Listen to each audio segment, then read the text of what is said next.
आज का दिन मेरे लिए बहुत ही खूबसूरत दिन था क्योंकि आज मेरी शादी का दिन था।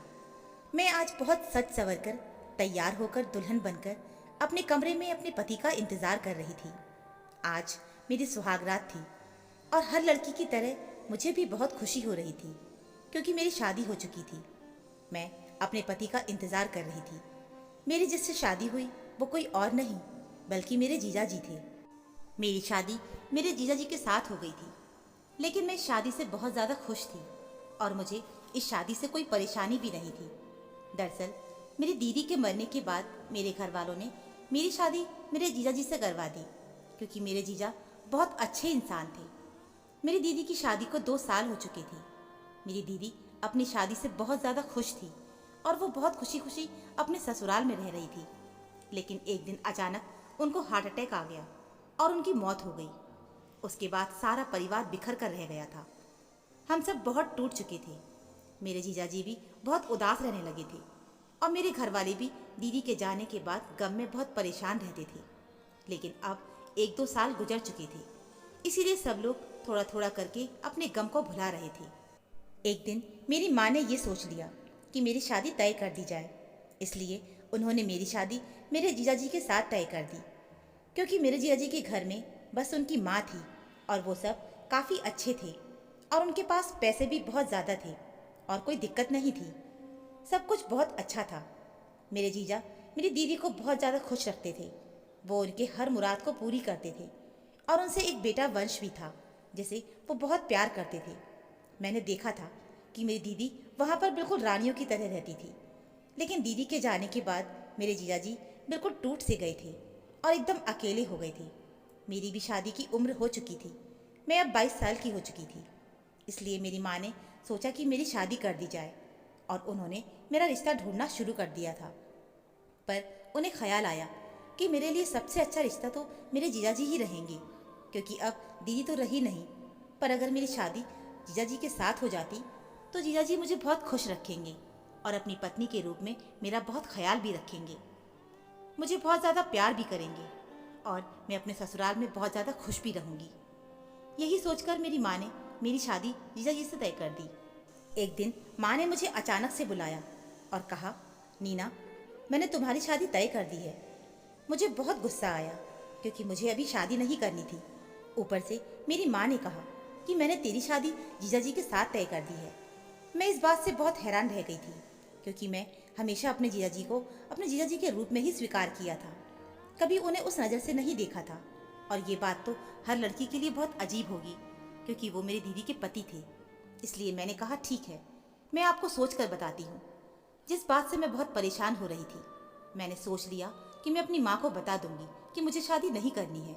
इसलिए मैं अपने कमरे में जाकर बैठ गई कि अचानक मेरी सहेली का कॉल आया। मेरे दोस्त ने भागकर अपने प्यार के साथ शादी कर ली थी, लेकिन उसकी हालत बहुत बिगड़ गई थी। मैंने सोचा उसको अपने दिल का हाल बताऊंगी, लेकिन वही खुद रोने लग गई थी। उसने बताया कि उसका हाल बहुत बुरा है और उसका पति उसको हमेशा मारता है और पैसों के लिए परेशान करता है। उसकी ये सब बातें सुनकर मेरा दिल दुखने लग गया था और मुझे टेंशन हो गई थी। मैंने सोचा कि बाहर वाले तो बहुत मतलबी होते हैं, दुनिया बहुत ख़राब होती है। मुझे अपनी माँ के बताए हुए रास्ते पर ही चलना चाहिए और अपने जीजा जी के साथ शादी कर लेनी चाहिए। बड़ों के फैसले हमेशा अच्छे होते हैं। यही सोचकर मैंने जीजा जी के साथ शादी करने को हाँ बोल दिया और अब हमारी शादी हो गई। जीजा जी दिखने में काफ़ी अच्छे थे। उनको देखकर कोई भी लड़की पिघल जाती। वो इतने खूबसूरत हैं कि कहीं ना कहीं वो मुझे पसंद आने लगे थे। शादी की रात वो मेरे कमरे में आए। मैं बहुत खुश थी और मेरे दिल की धड़कनें बहुत तेज हो गई थी। मैं शर्माते हुए अपने हाथ पैर मसल रही थी। धीरे धीरे मैंने उनके कदमों की आवाज़ सुनी। मेरा दिल तो जैसे मानो धड़क धड़क कर फट ही जाएगा, इतनी बेचैन हो रही थी। वो मेरे शायद करीब आ रहे थे, इसलिए मैं चुप बैठी थी। लेकिन वो सामने आए और अपना कुछ सामान लिया और दूसरे कमरे में जाकर सो गए। मैंने देखा तो वो वहाँ नहीं थे, वो वहाँ से चले गए थे। मुझे बहुत हैरानी हुई और मेरे सारे सपने टूटकर चूर हो गए। मैंने क्या सोचा था और क्या हो गया। शायद वो दीदी को याद कर रहे थे, इसलिए मैं चुपचाप अपने कपड़े उतारकर हल्के कपड़े पहनकर सो गई। सुबह हुई तो वो आए, उन्होंने नाश्ता पानी किया और तैयार हुए और अपने ऑफिस को निकल गए। घर में बस मेरी सास थी, लेकिन मैं अब सास से ये सब कुछ कहना नहीं चाहती थी, क्योंकि मुझे बहुत अजीब लग रहा था और आज तो पहली रात थी, मैं कुछ ना कह सकती थी।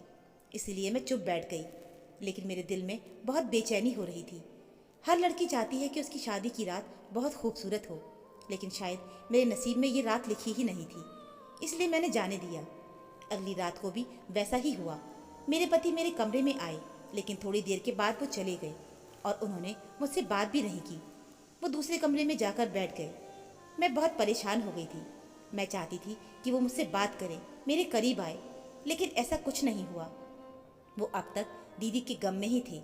मुझे उन पर तरस भी आ रहा था और कहीं ना कहीं अपनी दीदी से मुझे जलन भी होने लगी थी कि दीदी को इतना अच्छा प्यार करने वाला पति जो मिला था और अब मेरे पति मुझसे प्यार नहीं कर रहे हैं। मुझे इस बात से बहुत तकलीफ हो रही थी।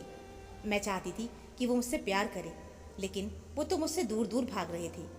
इसी वजह से मैं बहुत परेशान रहने लगी थी, लेकिन मैं अपनी सास को कुछ कह नहीं सकती थी। एक दिन की बात है, मेरी सास ने कहा कि बेटा मुझे तुम्हारा फ़ोन दे दो, ज़रा मुझे डॉक्टर से कुछ बात करनी है, क्योंकि उनकी फ़ोन में चार्जिंग नहीं थी और उनका फ़ोन स्विच ऑफ हो गया था।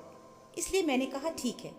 मैंने अपना फ़ोन उन्हें दे दिया, लेकिन मेरे फ़ोन में अगर कोई कॉल पर बात करता है तो वो रिकॉर्ड हो जाता था, पता नहीं कैसे, पर उसमें ये सिस्टम था। मैंने अपनी सास को फ़ोन दे दिया।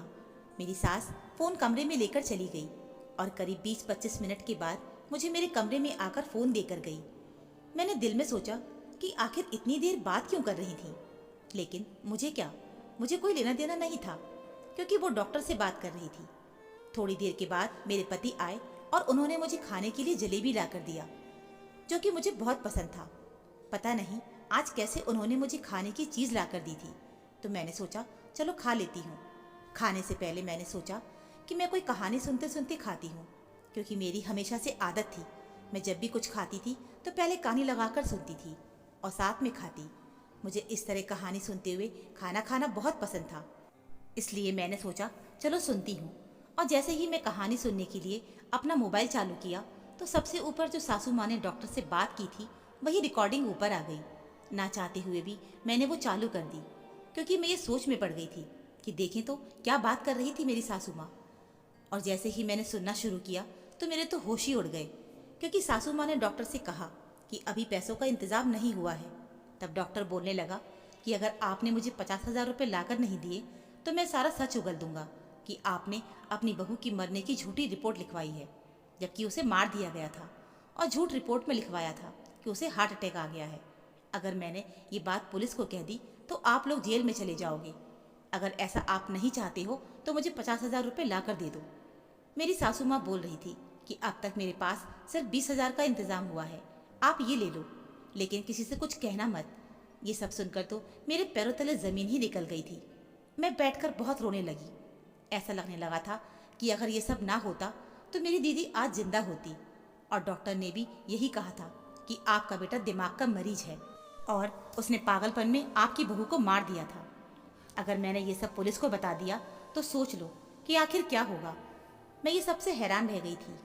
मैं समझ गई थी कि मेरे पति दिमाग के मरीज हैं और इसी पागलपन में उन्होंने मेरी दीदी को मार दिया था और अब वो मुझे मारना चाहती थी, और उन्होंने इस जलेबी में भी जहरीली दवा मिला दी थी। उस समय मुझे कुछ समझ नहीं आ रहा था। एक पल के लिए तो मैं उस घर से भाग जाना चाहती थी, लेकिन मैं उस समय घर से निकलती तो मेरे पागल पति को शक हो जाता और वो मुझ पर सीधा अटैक कर सकता था। इसीलिए मैं तुरंत अपने कमरे में जाकर बंद हो गई और दरवाजे को अच्छे से बंद कर लिया था। मैं बहुत ज़्यादा डरी हुई थी। मेरा शरीर पसीने से लथपथ था। मैंने अपने आप को एकदम से शांत किया और मैंने तुरंत पुलिस को कॉल लगाया। मेरे पति सोच रहे थे कि मैं मर जाऊंगी, लेकिन उन्हें क्या पता था कि मैंने उनका सारा सच जान लिया है। मैंने पुलिस को बुलाया और कुछ ही देर में पुलिस आ गई। मेरी सास और पति बैठकर आराम से खाना खा रहे थे। पुलिस ने आकर उन्हें पकड़ लिया। सच अब सबके सामने आ गया था और उन्हें उम्र कैद की सजा हो गई। अब मैं अपनी ज़िंदगी अच्छे से गुजार रही हूँ। मेरी दूसरी शादी हो गई है और अब मैं अपने पति के साथ खुशी खुशी रहती हूँ। तो दोस्तों, उम्मीद है आपको ये कहानी ज़रूर पसंद आई होगी। कहानी अच्छी लगी हो तो प्लीज़ वीडियो को लाइक, चैनल को सब्सक्राइब ज़रूर कर लीजिएगा। मिलते हैं फिर एक नई कहानी के साथ। कहानी सुनने के लिए आप सभी का बहुत बहुत धन्यवाद।